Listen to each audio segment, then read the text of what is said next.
नमस्कार दोस्तों, teacher solution में आपका स्वागत है। आज हम पढ़ने वाले हैं क्लास 9 का पहला साइंस का पहला चैप्टर, ठीक है, जो कि केमिस्ट्री का पहला चैप्टर है, हमारे आसपास के पदार्थ। तो सबसे पहले जानेंगे पदार्थ कहते किसको हैं। तो संसार की सभी वस्तुएं जिस सामग्री से बनी है वैज्ञानिक उसे पदार्थ करते हैं। यह इसका दूसरा डिफिनेशन, वे वस्तुएं जिनका द्रव्यमान होता है और जो स्थान घेरती है, मतलब इसके पास आयतन होता है, ठीक है, उसे पदार्थ कहते हैं। हम पूछेंगे क्या ये पदार्थ है, तो देखेंगे कुछ वजन है। हाँ, वजन तो है कुछ इसका। क्या ये जगह घेरती है? ये पूरा रूम में खाली मार्कर ही रख देंगे तो पूरा रूम भर जाएगा ना मार्कर से, मतलब ये जगह तो घेर रही है ना, तो इसको हम पदार्थ कहेंगे। तो पहला क्वेश्चन इस लाइन से क्या क्या बन सकता है कि कौन सा पदार्थ है और कौन पदार्थ नहीं है। जैसे कि हम पूछेंगे हवा, ठीक है, हवा है, जल है, ठीक है, प्यार है, और कुछ ले लेते हैं लोहा। इसमें से कौन पदार्थ है कौन नहीं? हवा क्या वजन होता है क्या? हाँ, हवा का वजन होता है। हम बैलून में उसको भर के फिर वजन करेंगे तो हवा का तो वजन होता है। जगह घेरती है क्या? बैलून में भर दिए तो पूरा फूल गया, मतलब जगह तो घेरा है वो पे, तो हवा पदार्थ है। हाँ, हवा पदार्थ है। जल पदार्थ है क्या? तो जल का भी कुछ वजन होता है और जगह घेरती है कि हाँ, जिसमें डाल देंगे उसका जगह घेर लेगी, तो ये भी पदार्थ है। पूछेंगे प्यार पदार्थ है क्या? तो प्यार को हम लोग क्या नाप सकते हैं? कभी सुना है, कभी उसने बोला मैं तुम्हें 2 kg प्यार करती हूँ लेकिन वो मुझसे 4 kg घृणा करता है, तो ऐसा तो कभी सुने नहीं है। तो प्यार का कुछ वजन तो होता नहीं है, इसको हम नाप तो सकते नहीं है 10 ग्राम 20 ग्राम 1 kg, और ना ये जगह घेरती है, तो ये क्या है? पदार्थ नहीं है। लोहा पदार्थ है क्या? हाँ, पदार्थ है, लोहा भी पदार्थ है। तो पहला क्वेश्चन कौन सा पदार्थ है और कौन पदार्थ नहीं है, यही बनेगा। इसके बाद हम लोग सभी पदार्थ कणों से मिलकर बने हैं और कण अत्यंत सूक्ष्म होते हैं। जैसे कि मान लो मैं ये मार्कर है, इसको तोड़े और छोटे लास्ट जो सबसे छोटा पार्टिकल रहेगा, ठीक है, उसी को हम लोग कण बोलेंगे या एटम बोलेंगे, ठीक है। तो एटम क्या होता है? वो काफ़ी छोटे होते हैं, एकदम बहुत छोटे होते हैं, एकदम सूक्ष्म होते हैं, जैसे नंगी आंखों से उसको देख भी नहीं सकते हैं। इसके बाद है पूछेगा पदार्थ के गुण बताइए। तो पदार्थ तो जान गए, तो पदार्थ का क्या क्या गुण होना चाहिए, ठीक है। तो पदार्थ के गुण क्या क्या है? पहला गुण है पदार्थ के कणों के बीच रिक्त स्थान होता है। तो पदार्थ के ये किसी पदार्थ का कण है, ठीक है, ये एटम है कण, ये भी एटम, ये एटम है। हम अगर ये दोनों एटम सटा के रखे हैं तो सटाने के बाद क्या देख रहे हैं? बीच में जगह बच जाए है। तो पदार्थ को जनरली हम क्या मानते हैं? स्फेरिकल, गोल मानते हैं, ठीक है। तो उसको कैसे भी सटा के रखिएगा, बीच में जगह बनी जाएगा, तो इसी को बोलते हैं, जो खाली जगह है इसको बोलते हैं वॉइड, ठीक है। तो क्वेश्चन इससे क्या बनेगा? पहला लाइन से कि हम पानी में जब चीनी घोलते हैं तो चीनी कहाँ गायब हो जाता है? तो जब पानी का जो मान लेते हैं पानी का कण है, ठीक है, तो और जो चीनी का कण होगा, ठीक है, वो छोटा होगा, तो वो जो चीनी का जो कण होता है इसके जगह जाके छुप जाता है, ठीक है, इसके बीच में अपना जगह बना लेता है। इसलिए हम क्या करेंगे? पानी लेंगे और उसका लेवल देख रहे हैं कितना लेवल तक है पानी, ठीक है। जैसे पानी लिए, यहाँ तक पानी है, 1 चम्मच चीनी लिए हम, 1 चम्मच का चीनी इसमें डाल दिए, तो क्या होगा? तब देखेंगे, उसको घोल दिए, घोलने के बाद देखेंगे पानी का लेवल यही है। पानी को बढ़ना चाहिए था लेकिन पानी बढ़ेगा नहीं, पानी का लेवल यही है। तो चीनी गया कहाँ? तो चीनी कहाँ गया? इस वॉइड में अपना जगह बना लिया, ठीक है। तो इससे क्वेश्चन यही बनेगा। दूसरा क्या गुण क्या है? पदार्थ के कण निरंतर गतिशील होते हैं।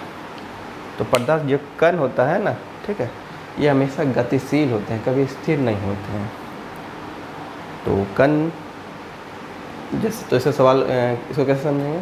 किचन में खाना बन रहा है, ठीक है, उसका स्मेल हमको यहाँ तक आया, तो यहाँ तक कैसे आ जा रहा है? तो खाना का जो कण था क्या था? गतिशील था। ये कण था, इधर टकराया, कभी इधर चला गया, कभी इधर टकराया, कभी इधर उधर, हमेशा टकराते इधर उधर एक दूरी तक पहुँच जाता है, इसलिए हमको स्मेल सुनाई देता है, स्मेल आता है उसका। तो उसका कण हमेशा गतिशील होते हैं। तो क्वेश्चन इससे क्या बन सकता है कि सबसे ज़्यादा गतिशील किसका कण होगा? सबसे ज़्यादा गतिशील, तो सबसे ज़्यादा जो गतिशील होता है वो होता है गैस का कण का, ठीक है। गैस का जो कण होता है, पहले तो देखो सॉलिड में जो कण कैसा रहेगा, सॉलिड में कण क्या रहता है, एक दूसरे से सटा हुआ रहता है, ठीक है, सब सटा से सामने सामने कण रहेगा। लिक्विड में, द्रव में कण जो रहेगा थोड़ा दूर रहता है, ये थोड़ा दूर रहेगा, ये थोड़ा दूर। और गैसेस में कण कैसा रहता है, गैसेस में कण एक ठो यहाँ रहा तो एक ठो यहाँ रहा, एक ठो यहाँ रहा, तो दूर दूर है। और एक पॉइंट है, इन ये जो कण है इसको बांध के कौन रखा है, इन एक कण दूसरे कण पे एक बल लगाता है, ठीक है।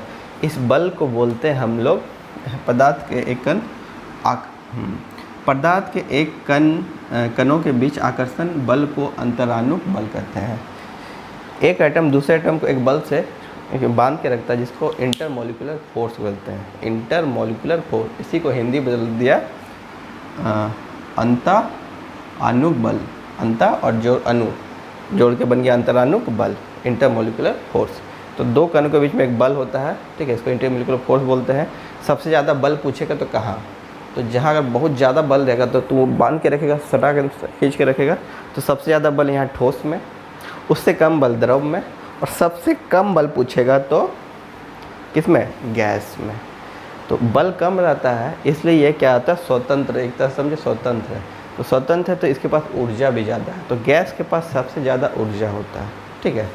तो इसलिए सबसे ज़्यादा गतिशील कौन होगा, गैस होगा, सबसे ज़्यादा गतिशील गैस, उससे कम लिक्विड और उससे कम ठोस। तो एक क्वेश्चन ये भी बनता है कि हम पानी में आसानी से कैसे तैर लेते हैं। तो पानी है, पानी कंडीशन क्या होता है, पानी का एटम क्या होता है, दूर दूर रहता है, तो उसके बीच में गैप रहता है, ठीक है, तो आसानी से हम पानी में तैर लेते हैं। चलिए, दूसरा गुण हो गया, पदार्थ के कण निरंतर गतिशील होते हैं, हमेशा वो गति में रहते हैं। तो इसको चेक कैसे करेंगे, गति में रहते हैं, क्या लेंगे, पानी लेंगे, ठीक है, 2 गिलास लेंगे। अच्छा, एक गिलास में क्या कर दिए, ठंडा पानी लेते हैं, गर्म ले लेते हैं। ठंडा पानी में क्या करें, हम नील डाल दिए, और गर्म पानी में भी नील डाल दिए। तो क्वेश्चन ये भी हो गया, अगर हम उसको ऊर्जा देते हैं, इस एटम को अगर हीट करेंगे तो इसका जो ऊर्जा बढ़ जाता है। किसी एटम को ऊर्जा देने से इसका जो काइनेटिक ऊर्जा होता है, ठीक है, वो गतिज ऊर्जा बढ़ जाता है। तो आप अगर इसको गर्म पानी में नील को डालिएगा तो इसमें देखेंगे फैलाव जल्दी हुआ। फैलाव जल्दी क्यों हुआ, कि इसका जो गर्म है इसमें डालें तो उसको ऊर्जा मिल गया, तो ये जल्दी जल्दी एक दूसरे मिल गया। ठंडा पानी में क्या देखें, वो थोड़ा धीरे धीरे मिलेगा, लेकिन मिलेगा। तो मिला कैसे, नील का हम जो नील डाले थे पानी में, उसका जो एटम होगा वो हमेशा गतिशील रहता है, तो कभी इधर गया कभी इधर गया, ऐसे जाते हैं तो वो क्या हो गया, पूरी तरह से मिल गया।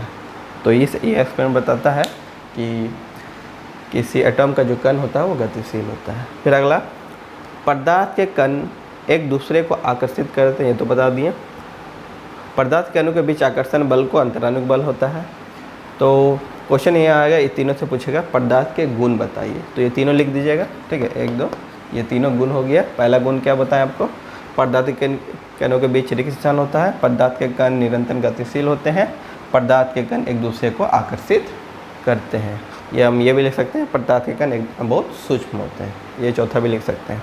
आगे, पदार्थ की 3 अवस्थाएं होती है, ठोस, द्रव और गैस। जनरली पदार्थ हम 3 रूप में देखते हैं, ठोस, द्रव और गैस, लेकिन टोटल से 5 होता है, 2 और होते हैं। एक होता है प्लाज्मा, और एक का खोज किया था बोस और आइंस्टीन, दोनों ने मिल के किया था, तो 5वां का उन दोनों के नाम पे रखा गया है, ठीक है, बोस आइंस्टीन कंडीशन।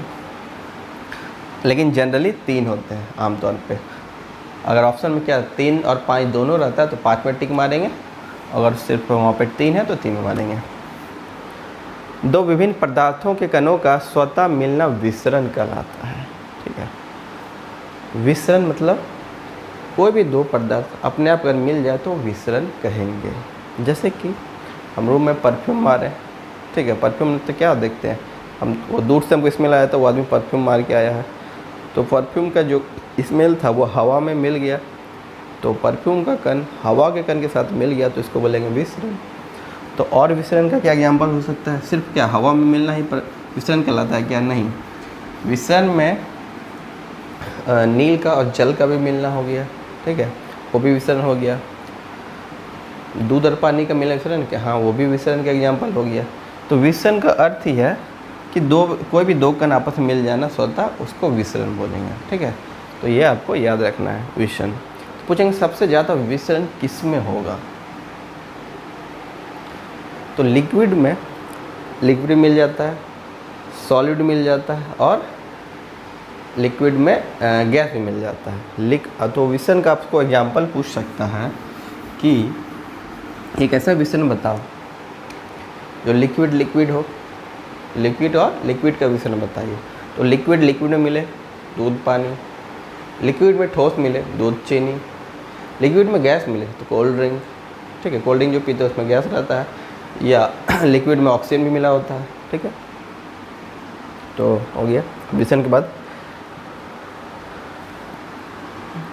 गैस। सबसे तेज़ी से विसरण पूछेगा तो गैस बोल देना है। गैस में सबसे तेज़ी से विसरण होता है, गैस में सबसे तेज़ी से विसरण होता है। इसमें हमारे परफ्यूम छोड़े तुरंत वहाँ तक चला जाएगा।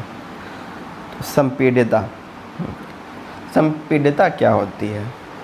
संपीड़ितता मतलब किसी चीज़ को दबा दबा किसी चीज़ में भर देना। जैसे गैस लिए हम क्या किए, उसको कोई सिलेंडर में क्या किए, डाल दिए, फिर उसको दबा दिए। तो पूरा हम गैस को पूरा तक दबा सकते हैं, तो ठीक है। उसके बाद पानी लिए, उसको हम दबाएंगे तो थोड़ा सा दबेगा।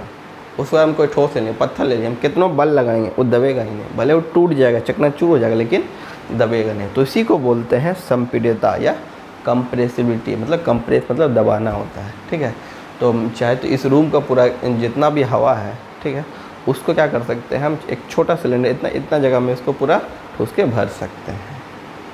तो इसलिए घर में जो गैस आता है उसको बोलते हैं LPG, लिक्विफाइड पेट्रोलियम गैस, ठीक है। तो उसको उस हवा को हम एक सिलेंडर में भर दिए हैं। जैसे वो अगर उसको हवा को छोड़ेंगे तो पूरे रूम में या बहुत दूर तक वो फैल सकता है। तो इसमें क्वेश्चन क्या पूछता है, सबसे ज़्यादा संपीड़ितता किसका होता है? तो इसका आंसर होगा गैस। सबसे कम इसका आंसर होगा ठोस का, ठीक है। सबसे ज़्यादा संपीड़ितता, सबसे ज़्यादा मतलब किसको कंप्रेस कर सकते हैं, किसको दबा सकते हैं, तो गैस को, और सबसे कम ठोस को। इसके बाद है गलनांक, मेल्टिंग पॉइंट क्या होता है, ठीक है। तो जब किसी पदार्थ को हम लोग क्या करते हैं, उष्मा देते हैं, उष्मा देने से जैसे ठोस हुआ, तो ठोस क्या होता है, एक उष्मा के बाद अपना अवस्था को चेंज कर देता है। तो जिस टेम्परेचर पे, ठीक है, कोई भी ठोस गलना स्टार्ट करता है उसको उसका मेल्टिंग पॉइंट करते हैं। जैसे बर्फ़ कितना डिग्री पे पिघलता है, तो 0 डिग्री पे, तो वो उसका मेल्टिंग पॉइंट हो गया, ठीक है। अब हम लोग इसके बाद अगला वीडियो में अगला देखते हैं।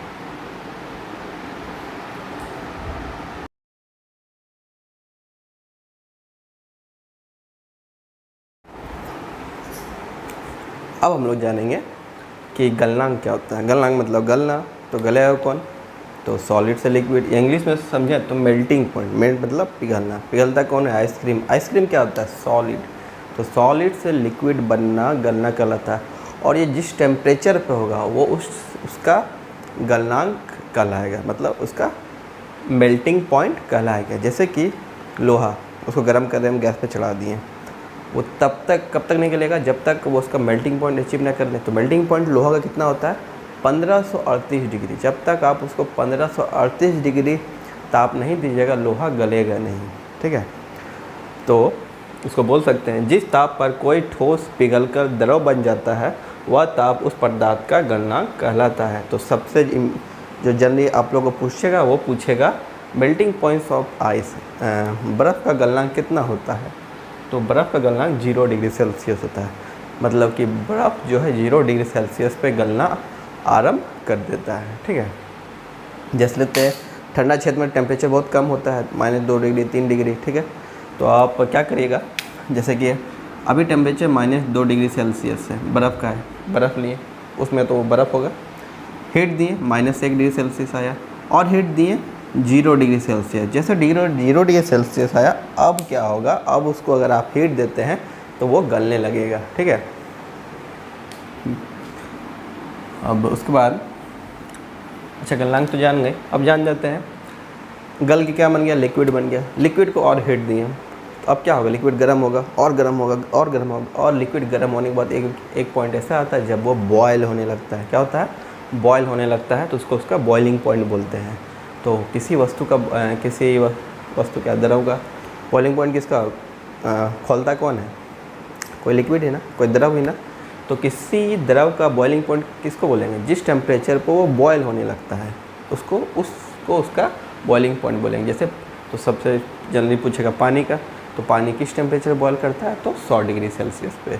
तो 100 डिग्री को कैलोरी में बदल लिया, कैलोरी में बदलने क्या करते हैं, 273 जोड़ देते हैं, तो 373 आ जाएगा।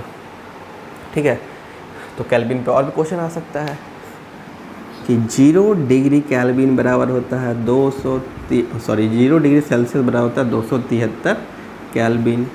ठीक है, तो पूछेगा 1 डिग्री सेल्सियस बराबर कितना केल्विन, तो 1 + 273 केल्विन। 30 डिग्री सेल्सियस बराबर कितना केल्विन, तो 30 + 273 जोड़ देंगे। ठीक है, जो भी आंसर आएगा वो मेरा केल्विन में आ जाएगा, तो इतना केल्विन हो जाएगा। दूसरा पूछेगा केल्विन से डिग्री सेल्सियस में बदलो, तो पूछेगा 300 केल्विन में कितना डिग्री सेल्सियस होता है। तो केल्विन कैसे बना था, 273 जोड़ के 273 घटा देंगे इसमें हम लोग 273, तो यह आ जाएगा 27 डिग्री, तो हम लोग बोलेंगे 27 डिग्री सेल्सियस। ठीक है, तो ये इसको याद रखना है, इसे क्वेश्चन बनेगा। इसके बाद चलिए बॉइलिंग पॉइंट जान गए, ठीक है, मेल्टिंग पॉइंट जान गए, अब जानेंगे बॉइलिंग पॉइंट। तो जिस टेम्परेचर पे कोई भी पदार्थ बॉयल करता है उसको बॉइलिंग पॉइंट बोलेंगे। चलिए ये हो गया। अब हम लोग अब जानेंगे गुप्त ऊष्मा क्या होता है। ठीक है, गुप्त ऊष्मा, तो अभी मैंने बताया बर्फ़ जो है अभी है -2 डिग्री सेल्सियस पे। ठीक है, उसको हम लोग हीट दिए। ठीक है, उसको हीट दिए, मान लो उसको गर्म किया, अब उसका टेम्परेचर बढ़ेगा तो -1 डिग्री सेल्सियस हुआ, और बढ़ेगा तो 0 डिग्री सेल्सियस हो गया। इस पे ये गलना तो स्टार्ट हो गया है। ठीक है, और हीट दे रहे हैं, अभी भी देख रहे हैं टेम्परेचर 0, और हीट दे रहे हैं, अभी भी देख रहे हैं टेम्परेचर इसका 0 डिग्री सेल्सियस है। टेम्परेचर बढ़ ही नहीं रहा है, क्यों नहीं बढ़ रहा है, तो बाकी टेम्परेचर कहाँ जा रहा है, हम इस हीट तो दे रहे हैं, बर्फ़ गल रहा है, लेकिन वो जो टेम्परेचर इसका जो 0 डिग्री सेल्सियस बढ़ ही नहीं रहा है इसका टेम्परेचर, तो बाकी जो टेम्परेचर वो क्या है, बर्फ़ उसको एब्जॉर्व कर ले रहा है। तो एब्जॉर्व करके क्या कर रहा है, तो जितना टेम्परेचर एब्जॉर्व कर रहा है, कब तक, जब तक इसका टेम्परेचर 0 से 1 ना हो जाए, इसके बीच में जितना इसको टेम्परेचर दिए वो उसका गुप्त ऊष्मा कहलाएगा। ठीक है, तो वो गुप्त ऊष्मा कर क्या रहा है, तो गुप्त ऊष्मा से क्या कर रहा है, अपना जो स्टेट चेंज करने में लगा रहा है। वो जो बर्फ़ क्या कर रहा है, बर्फ़ से वो लिक्विड होने में लगा रहा है, तो उसमें हो क्या रहा है, उसका जो कण होगा, ठीक है, वो कण क्या आ रहा है, वो उसको एब्जॉर्ब कर ले रहा है। ठीक है, और अपना जो बल था, पहले क्या था, ठोस था, तो दोनों एक दूसरे से इंटरमोलिकुलर फोर्स के साथ बंधा हुआ था। ठीक है, इसको ऊर्जा दिए, उसको ऊर्जा दिए तो इसको ऊर्जा आ गया। ठीक है, ऊर्जा आ गया तो ये वाइब्रेट करने लगता है, क्या हो गया, पूरा एकदम रोने लगा, तो ये दोनों अब थोड़ा दूर हो जाएगा। ठीक है, ये दोनों क्या हो जाएगा, जो पहले जो फोर्स था उस फोर्स को तोड़ के अब ये दोनों दूर हो गया। दूर हो गया मतलब दूर होना ही लिक्विड हो गया। सॉलिड में सटा हो रहता है, लिक्विड में थोड़ा दूर चला जाता है। तो बाकी जो अपना ऊर्जा था वो जो हम इसको दे रहे थे गुप्त ऊष्मा, उससे अपना स्टेट चेंज करने में लगाया। ठीक है, तो यही इसका गुप्त ऊष्मा कहते हैं। तो फिर से एक बार ध्यान दो, टेम्परेचर दिए हैं। ठीक है, क्या कर रहे हैं, बर्फ़ को टेम्परेचर दे रहे हैं, -2 से -1 0 आ गया। 0 आने के बाद रुक गया, कब तक, ये तब तक 0 डिग्री सेल्सियस रहेगा जब तक पूरा बर्फ़ गल के लिक्विड ना बन जाए, तब तक इसका टेम्परेचर नहीं बढ़ेगा, तब तक इसका टेम्परेचर नहीं बढ़ेगा। तो जितना हमको टेम्परेचर इसको देना पड़ा हमको इसका स्टेट चेंज करने के लिए, वही इसका गुप्त ऊष्मा कहलाएगा। ठीक है, चलिए अब देखो, तो सॉलिड से लिक्विड बना तो यहाँ गुप्त ऊष्मा लगा, गुप्त। अब देखो, तो यहाँ भी अब देखो, द्रव से गैस देंगे तो यहाँ भी एक गुप्त ऊष्मा होगा। तो गुप्त ऊष्मा कितना तरह हो गया, 2 तरह हो गया। कौन कौन, संगलन की गुप्त ऊष्मा और वाष्पीकरण की गुप्त ऊष्मा। गुप्त ऊष्मा 2 तरह, कौन कौन, देखो, सॉलिड से द्रव बनना, उसको कहते हैं मेल्टिंग, हिंदी में बोलते हैं संघनन। तो संघनन की गुप्त ऊष्मा। द्रव से गैस बनेगा, द्रव से गैस बनने का नाम है वाष्पीकरण, तो इसको बोलेंगे वाष्पीकरण की गुप्त ऊष्मा। ठीक है, इंग्लिश में इसको बोलते हैं latent heat of fusion, latent heat of evaporation. तो हम थोड़ा समझ लेते हैं। तो संगलन की गुप्त समझ गया, लेटेंट हीट ऑफ मेल्टिंग, तो वही बर्फ़ वाला याद रखना है। अब लेटेंट हीट ऑफ, अच्छा एक और बात, गुप्त उष्मा, अब हम लें इतना छोटा बर्फ़ और ले लें इतना बड़ा बर्फ़, दोनों का गुप्त उष्मा समान होगा क्या? नहीं ना। तो गुप्त उष्मा जब भी नापना है तो यूनिट लेंगे। क्या करेंगे? यूनिट लेंगे, मतलब 1 kg का लो, जो भी लेना है यूनिट में लो। तो सॉलिड को 1 kg का कुछ बर्फ़ ले लिए हम, वो भी नापेंगे, ताकि 1 kg वाला बर्फ़ हम यहाँ नापे गुप्त उष्मा, कोई जाकर अफ्रीका में नापे उसका गुप्त उष्मा, ताकि दोनों बराबर आ जाए। ठीक है, तो इसके संकलन की गुप्त हम ऐसे भी लिख सकते हैं, वायुमंडलीय दाब पर 1 kg ठोस को उसके गलनांक पर द्रव में बदलने के लिए जितनी ऊर्जा की आवश्यकता होती है उसे संकलन की गुप्त प्रस्तुता या गुप्त ऊष्मा कहते हैं। ठीक है, और एक दूसरा, इसका दूसरा मैंने, ठीक है, गुप्त ऊष्मा कहते हैं। उसी तरह हो गया वाष्पीकरण, वाष्पीकरण गुप्त ऊष्मा। तो वाष्पीकरण की ऊष्मा में क्या लेना है? पानी लेना है, तो उसका भी यूनिट मास ले लो, 1 kg या लो या 1 लीटर लो। ठीक है, तो 1 kg मान, तो 1 kg पानी ले लेते हैं हम लोग। ठीक है, फिर उसको क्या करेंगे? हाँ, पानी को लेंगे, तो देखो पानी तो फिलहाल होगा रूम टेम्परेचर पे 27, 30, 32 के आसपास। ठीक है, तो हीट दिए, 40 डिग्री सेल्सियस हुआ, 50 हुआ, 80 हुआ, 90 हुआ गर्म। अभी तक पानी बॉयल हुआ है क्या? नहीं। कब बॉयल करेगा? 100 पे आएगा पानी, बॉयल करने लगेगा। ठीक है, और हीट दे रहे हैं, अभी भी 100 है, और हीट दे रहे हैं, अभी भी 100 है। तो हीट क्यों नहीं बढ़ रहा है? तो बाकी पानी ऊर्जा क्या कर रहा है? पानी एब्जॉर्ब कर ले रहा है। क्या कर दे रहा है? पानी एब्जॉर्ब कर लिया, तो उस उष्मा क्या करे? वो एब्जॉर्ब कर ले रहा है, उसी को बोल रहे हैं गुप्त उष्मा। तो उससे क्या कर रहा है? तो उससे अपना बॉन्ड तोड़ रहा है। पहले अब मान लेते हैं यहाँ पे था, दोनों का बल था, इसको दिए, इसको मिली काइनेटिक एनर्जी, पूरा ये कांपने लगा, इस तरह होने, वाइब्रेट होने लगा। अब ये दूर चला गया, दोनों से दूर चला गया, मतलब इसका स्टेट चेंज हो गया। पहले सामने था, अब गैस में और दूर होता है मॉलिक्यूल, तो गुप्त उष्मा से क्या हो गया? अपना स्टेट को चेंज कर लिया। अच्छा, 100 डिग्री से कब तक? जब तक ये 101 ना हो जाए। ठीक है, तो 100 से 101 होने में हमको जितना ऊर्जा देना पड़ा इसको, उसी का वो उसका गुप्त उष्मा कहलाएगा। ठीक है, जब तक, मतलब कि जब तक पूरा पानी भाप ना बन जाए तब तक ये 100 डिग्री रहेगा। ठीक है, ये हम लोग जान गए क्या। तो ये क्या हो जाएगा? वाष्पीकरण की गुप्त उष्मा। ये तो ये दोनों टॉपिक हम लोग लगता है कल आपको समझ आ गया होगा। अब बात करेंगे थोड़ा इस फिगर से, इस पे क्वेश्चन काफ़ी आता है। संकलन, तो ठोस से लिक्विड बनना, ऊर्जा देंगे, ठोस से लिक्विड बनेगा ही, उसको बोलते हैं हिंदी में संकलन, इंग्लिश में मेल्टिंग, उसको मेल्टिंग बोलेंगे। दूसरा होगा, और लिक्विड को और गर्म करेंगे तो गैस बनेगा, इसको बोलते हैं वाष्पीकरण। ठीक है, तो क्वेश्चन ये आता है, द्रव से गैस बनना क्या कहलाता है? तो वाष्पीकरण कहलाता है। कुछ वस्तुएं ऐसी है जो इसको अगर हीट देते हैं तो ठोस से सीधे द्रव ना बन के सीधे गैस बन जाती है। तो उसका एग्जांपल हो गया CO2, सबसे ज़्यादा जो क्वेश्चन में आता है क्वेश्चन में। तो ठोस CO2, ड्राई आइस क्या है? ठीक है, तो ये डायरेक्ट सॉलिड से आपका गैस बन जाता है। इस प्रोसेस को बोलेंगे सब्लिमेशन या ऊर्ध्वपातन। ठीक है, तो ठोस से गैस बनना को ऊर्ध्वपातन बोलते हैं, या गैस से ठोस भी बनना ऊर्ध्वपातन, दोनों कहलाएगा। और दूसरा एग्जांपल, कपूर, जो पूजा में जलाते हैं हम लोग कपूर, उसको जलाते हैं तो सीधे वो क्या बनता है? सॉलिड से गैस बन जाता है, कोई लिक्विड नहीं बनता, वो पिघलता नहीं है। ठीक है, तो वो भी आपका ऊर्ध्वपातन में आ जाएगा। अब गैस को अगर ठंडा करें तो गैस को अगर ठंडा करते हैं तो वो बन जाता है द्रव। इस प्रोसेस को बोलते हैं संघनन या कंडेंसेशन। तो एक क्वेश्चन यहाँ से भी आएगा, गैस टू, ठीक है, द्रव क्या कहलाएगा? तो संघनन या कंडेंसेशन। दूसरा, अब हमको क्या करना है? लिक्विड से लिक्विड से सॉलिड बनाना है, तो उसको बोलेंगे क्या करेंगे? तो उसको फ्रिज में रख देंगे, फ्रीजिंग बोलेंगे। तो जमाएंगे तो फ्रीजिंग बोलेंगे या जमना बोलते हैं। तो एक क्वेश्चन यहाँ से आ जाएगा। अब एक लास्ट है, वाष्पीकरण को प्रभावित करने वाले कारक। तो वाष्पीकरण क्या होता है? वाष्पीकरण क्या हो गया? अब जाने हम लोग कि लिक्विड से गैस बनना, द्रव से गैस बनना को वाष्पीकरण होता है। वाष्पीकरण किसी भी टेम्परेचर पे हो सकता है, इसका बॉइलिंग पॉइंट पे जाना जरूरी नहीं है। ठीक है, इसलिए देखते हैं घर में हम कपड़ा रख दिए हैं, बरसात है तो भी सूखेगा ही, अलग बात है 4 दिन बाद सूखे।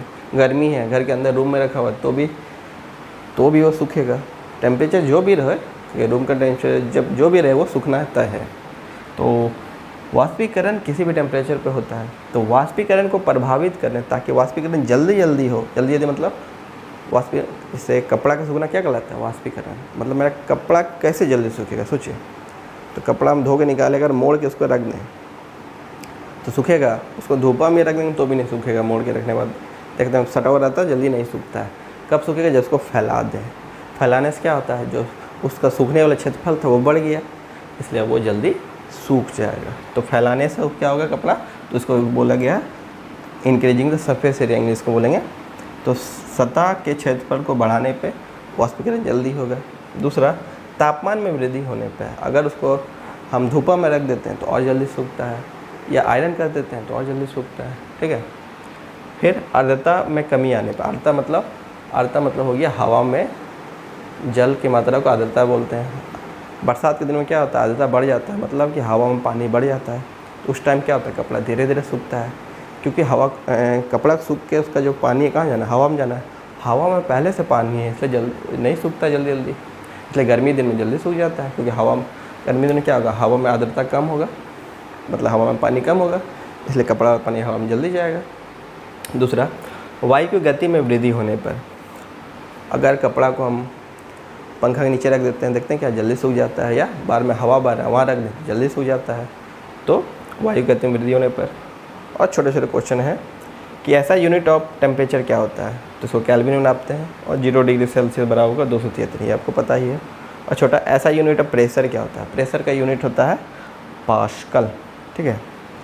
देखो, प्रेशर हम पे हवा भी लगाता है, तो हवा तो भी प्रेशर लगा रहा है, तो उस प्रेशर को हम लोग क्या बोलते हैं, ATM बोलते हैं। ATM में नापते हैं, ठीक है। हवा जो प्रेशर हम पे लगा रहा है उसको ATM में नापते हैं, और 1 ATM बराबर होता है 1.012 10⁵ पास्कल। तो इतना वीडियो आपको समझ आ गया होगा। तो एक बार छोटा सा रिवाइज कर लेते हैं।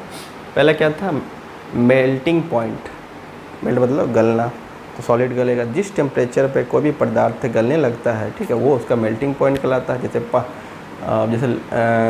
तो बर्फ़ का पूछेगा, बर्फ़ कितना डिग्री पे गलता है, तो 0 डिग्री सेल्सियस पे। फिर बॉइलिंग पॉइंट था। बॉयल मतलब जिस टेम्परेचर पे कोई भी लिक्विड बॉयल होने लगे उसका बॉइलिंग पॉइंट करा जाएगा, ठीक है। तो पानी कितना डिग्री पे बॉयल होता है, तो उसका 100 डिग्री, क्वथनांक 100 डिग्री कहलाएगा, ठीक है। और इसको याद कर लेना है। और वाष्पीकरण को प्रभावित करने वाले कर, तो क्या, सरफेस एरिया बढ़ा के।